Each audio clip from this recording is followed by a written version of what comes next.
Bienvenido, Hola, Ramiro. Gracias por la invitación. A ver, esto es, nunca hay antecedente similar en el mundo, no es jurisprudencia, o sí.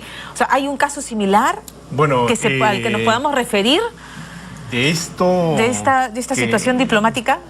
Bueno, creo que de esta magnitud me parece que no, o con estas especificaciones concretas de que no puede entrar al cielo peruano, etc. Claro, ¿no? eso es lo que ha hecho la Premier hoy día. Claro, lo que se ha pasado en las cumbres de las Américas es, por ejemplo, lo han estado recordando estos días, una llamada que le hace Vicente Fox, el presidente mexicano, a Fidel Castro, para pedirle que se retire de una reunión de la Cumbre de las Américas en México antes de que llegara George W. Bush.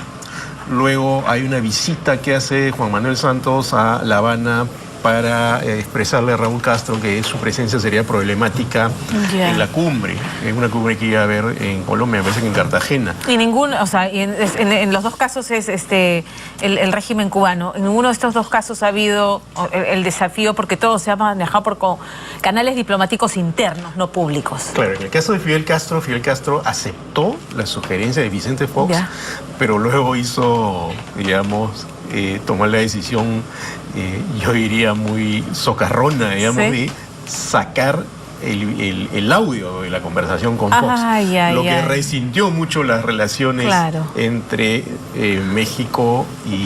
Agarrar un poco. Sí, Está bien, no voy porque me estás haciendo este desaire, pero... En el año 2002 me parece que fue. Y luego lo de Santos se manejó más discretamente, con lo que podemos decir que esta situación se ha podido manejar así, ¿no? De acuerdo, porque en primer lugar, y Maduro, el desafío de Maduro ha sido porque a él le llegó al Palacio Miraflores la invitación. Claro, entonces tiene como exigir, a mí me invitaron como a todos los presidentes. El primer error de este gobierno fue cursarle la invitación. Claro, ¿Lo cursa a nivel unilateral o se pone en consulta previamente con el Grupo de Lima? ¿Cómo Mira, lo que hay que entender es que es la Cumbre de las Américas. La Cumbre de las Américas es la reunión de todos los países del área americana. Norte, centro, sur, todos los países que están en el área de América, ¿no? Entonces, no es exactamente la cumbre de la OEA, ojo. La OEA gestiona la cumbre. Tiene la Secretaría Técnica de la cumbre, pero eventualmente algunos países que no están en la OEA, en el caso de Cuba, pueden ir. Ya Cuba había ido antes a México, fue a la reunión de Panamá, invitado Raúl Castro por Juan Carlos Varela, el presidente panameño, porque pretende ser justamente un foro de las Américas, ¿no? Que tiene como referencia a la OEA, pero que su propósito es convocar a todos los jefes de Estado del área americana. Y ojo, muchas personas, y en esto quisiera ser un poco enfática, si me permites, Pamela, piensan que estas cumbres son inútiles. No son inútiles. Lo que pasa es que se tiene la idea de que lo único importante es la foto final de los presidentes. Que todo queda en retórica, ¿no es cierto? Impracticable. Claro, lo que hay que entender, por ejemplo, la Cumbre de las Américas busca que establecer un diálogo político, algunos acuerdos comerciales, tratar temas de urgencia para la región. En este caso, si te fijas, el tema cuál es gobernabilidad y corrupción. Y no estamos hablando de eso, estamos hablando de si viene o no viene el presidente de Venezuela. Claro. Entonces, y ojo que la corrupción es un tema sumamente relevante para la región. ¿Cuántos países están involucrados en el tema de Odebrecht? Entonces, todo este laberinto creo que está haciendo que, por un lado, no se entienda bien cuál es el tema de la cumbre, no se entienda bien qué cosa es la cumbre, y no se entienda que es mejor si hay un problema de ese corte entre un país y otro, ¿no? O entre un grupo de países como son los del Grupo de Lima con Venezuela concretamente, que ojo, son 14 ahora frente a 35, esos países difícilmente, o mejor dicho, no pueden decidir por los 35 que pertenecen a la comunidad americana, ¿no? Entonces, permíteme desagregar un poquito, porque en temas comerciales yo me imagino que sí se aterriza en cosas concretas, en reuniones bilaterales que se puedan sostener durante la cumbre. En temas políticos, ¿se puede ir más allá de los pronunciamientos que puedan haber? O sea, digamos, pueden haber pronunciamientos, vamos a combatir la corrupción, o sea, todo eso que suena muy bonito y una vez más que es retórica, pero se aterriza en hechos concretos en materia política. Lo que pasa es que ahí la pregunta es muy buena, porque estás hablando de algo que puede provocar, digamos, escosor en algunos gobiernos, ¿no? En la medida que, por ejemplo, el caso Lavallato implica en este momento a muchos gobiernos e incluso a muchos gobernantes, ¿no? El caso más visible es el de Michel Temer en Brasil, ¿no? Entonces, ese es un tema que se suele tocar precisamente por la magnitud y sobre todo en este momento de los implicados, con pinzas, si quieres, pero es mejor hablarlo que no hablarlo. De acuerdo. ¿No? Y ojo, Venezuela es uno de los países más involucrados en el caso de la Guayana. También, claro. Altísimo nivel de corrupción, poco investigados precisamente por la cerrazón del régimen. Entonces, creo que el problema acá es que a raíz de este problema generado, estamos de alguna manera desviando o desviando la atención de estos problemas que deberían ser más importantes. Bueno, hay quienes dicen que en verdad lo que quería evitarse el gobierno es justamente que haya demasiadas protestas en la calle, que sería también incómodo. O desde otro punto de vista se podría pensar que el gobierno prefiere que se hable de esto, que se hable de corrupción, ¿me entiendes? Entonces, ya, incluso a ese extremo se podría llegar que negligentemente, porque es... O sea, ¿cómo interpretamos que se invite a un presidente, luego se convoque a la Junta de Lima para... Al Grupo de Lima. Al Grupo de Lima para llegar a un acuerdo legalmente sustentado, porque está el acuerdo de Quebec que sustenta esta decisión del Grupo de Lima, pero sin embargo ya estaba la invitación oficial. Entonces, no forzar, pero conducir a esa conclusión, que el Grupo de Lima diga, sí, no nos podemos sentar todos con un dictador, lo desinvitamos. O sea, de las narices se ha dejado llevar el Grupo de Lima de un... Hay dos cosas ahí, ¿ya? Esto lo ha dicho también el ex canciller Eduardo Ferrero, ¿no? Y es que cuando se produce la reunión del Grupo de Lima y sale un comunicado criticando la convocatoria apresurada y con pocas garantías para las elecciones venezolanas del 23 de abril, ¿no? Es después de esta reunión que el Perú dice que le retira la invitación al presidente Maduro. Ahora, lo que hace el Grupo de Lima, el conjunto de países, es respetar la decisión del Perú. Pero no dicen nosotros también lo haríamos. Esas sutilezas hay que tenerlas en cuenta. Claro. ¿Ya? O sea, algunas personas creen que sí, todos dijeron lo mismo. No es así. No hay unanimidad. No. Canadá me parece que sí hizo explícito su apoyo a la medida. Y una delegación del Parlamento Europeo, no todo el Parlamento Europeo, que está ahora en Lima, también ha expresado su apoyo a esta medida. Pero tú tendrías que preguntarle a cada uno de los cancilleres, pongo el ejemplo, de Heraldo Muñoz, que es todavía canciller de Chile, si Chile hubiera hecho lo mismo, yo creo que no. ¿Ya? Entonces hay que tener en política exterior, en política internacional... No, es bien delicado lo que nos estás diciendo, porque aquí no... Sí, claro, valen, ¿no? Por supuesto. Cosas valen, ¿no? No hay que asumir que...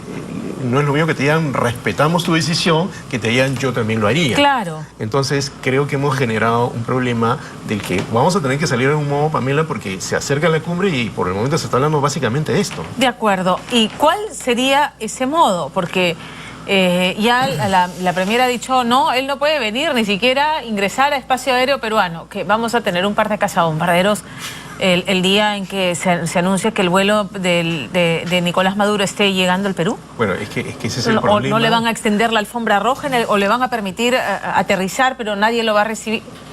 Bueno, los aviones cuando salen tienen un plan de vuelo. De acuerdo, que se comunican a las torres de control. Lo usual es que los presidentes vayan en un avión presidencial. Claro. Pero ¿qué pasaría, por ejemplo, si él sube a un avión comercial? ¿No? Pueden impedirle al avión comercial que llegue. ¿Qué pasa si está en el aire y le dicen que no puede aterrizar? Es una situación sumamente incómoda, ¿no? Entonces yo creo que lo que ahora cabe es negociar diplomáticamente de manera discreta a ver cómo se soluciona esto, ¿no? Porque ya han soltado, digamos, una lógica, una dinámica que por supuesto ha alimentado esa reacción bronca del chavismo, que era lo esperable, ¿no? Claro. Era como darle en la yema del gusto a alguien que recibió una invitación y después, ahora se ha inventado la palabra desinvitar, que no existe en el diccionario, pero se está usando mucho. Pero imagínate que cualquier persona, cualquiera de nosotros te invita a una reunión y después dice, no, ya no te invitamos. O sea, eso es una forma diplomática poco usual, ¿no? Es algo que se debe evitar. De acuerdo. ¿No? Entonces, y ya se ha hecho. Ahora, ¿cómo retrocedemos a esto? Yo creo que para eso está la diplomacia. Tiene que empezar a negociar directamente con Venezuela a ver qué pasa, pero eso pasa por una decisión presidencial, ¿no?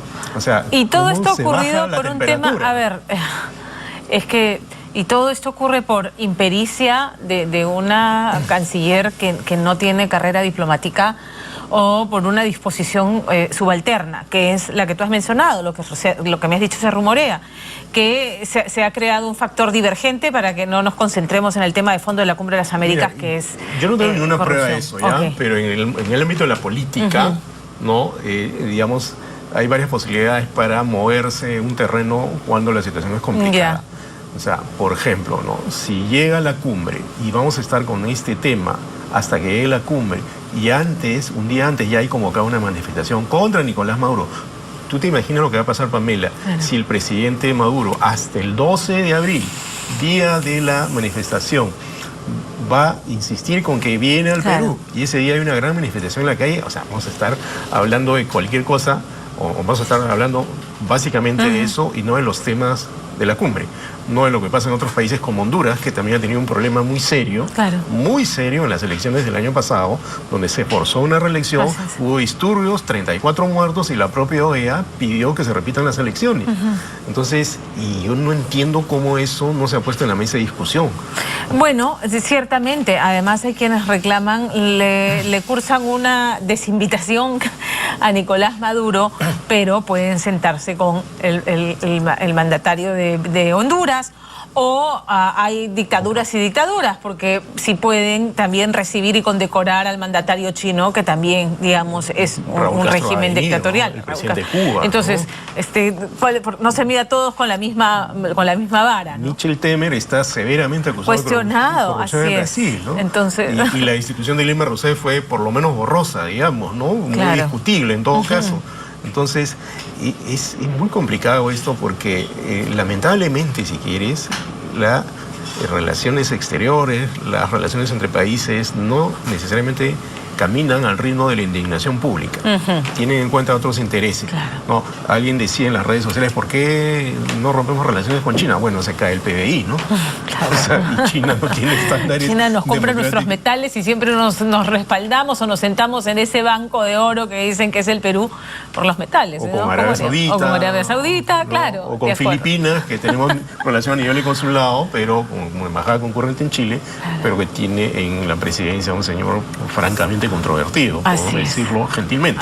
¿No? Entonces, esto es muy complicado. Yo creo que estamos a tiempo y yo, con la humildad que me corresponde, haría un llamado al gobierno para que maneje esto, baje la temperatura y a ver qué se logra antes de que empiece la cumbre, porque no podemos estar con la cabeza en esto, con el tema de Venezuela exaltado y con un problema que nos puede generar consecuencias políticas. Cabe la posibilidad de que digan, es que bueno, los diplomáticos sabrán cómo resolver este predicamento, porque ya no es un impasse, ya es un predicamento que además involucra a los miembros del Grupo de Lima, que como tú bien dices, luego sacarán el cuerpo algunos, los que dijeron yo solamente dije apoyo la decisión del... Yo solamente dije que respetaba tu decisión, está bien, tú lo invitaste, ahora quieres desinvitarlo, bueno, pero no...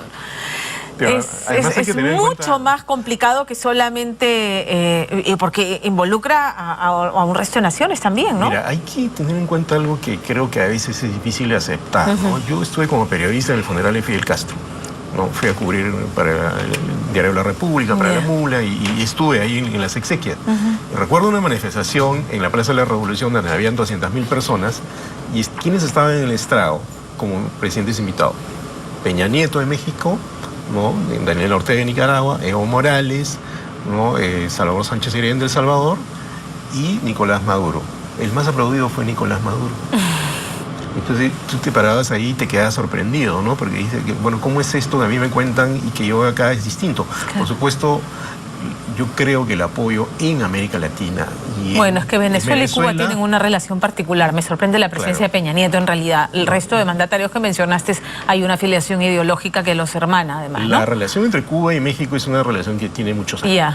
Pero lo que te quiero decir es que, si bien el apoyo al chavismo es magro en Venezuela y es magro con justicia por el proyecto político y económico descaminado que tiene, ¿no? Y por haber vulnerado la institucionalidad de manera muy seria, escandalosa, diría yo, ¿no? A nivel de la región, ¿no? Tienen apoyos. Tiene todavía aliados. Claro, entonces lo que podría pasar es que si esto se agrava, no venga Cuba, no venga Bolivia, no venga El Salvador, no venga Ecuador. El Salvador y Ecuador creo que dudaría. Te aseguro que hay gente que nos está escuchando y que diga, y bueno, pues que no vengan esos presidentes izquierdistas, socialistas que nos quieren mandar al bombo. No nos afecta. ¿No nos afecta? No, sí nos afecta, ¿no? Porque creo que resentiríamos... Porque hay gente que piensa así, pues, ¿no? Claro, resentiríamos, yo creo que inútilmente la relación con varios países con los que más allá de su régimen político hay una tradición histórica de relaciones, ¿no? Cuba es un ejemplo, ¿no? Esto es netamente diplomacia, que como tú dices, me gustó esa frase, no marcha al ritmo de la indignación en la calle. Claro, yo sí creo, y mi amigo Oscar Vidarte tiene un libro interesante sobre esto, que las relaciones exteriores sí tienen que recoger la opinión pública, eso sí creo, o sea, no es desconocer lo que está pasando.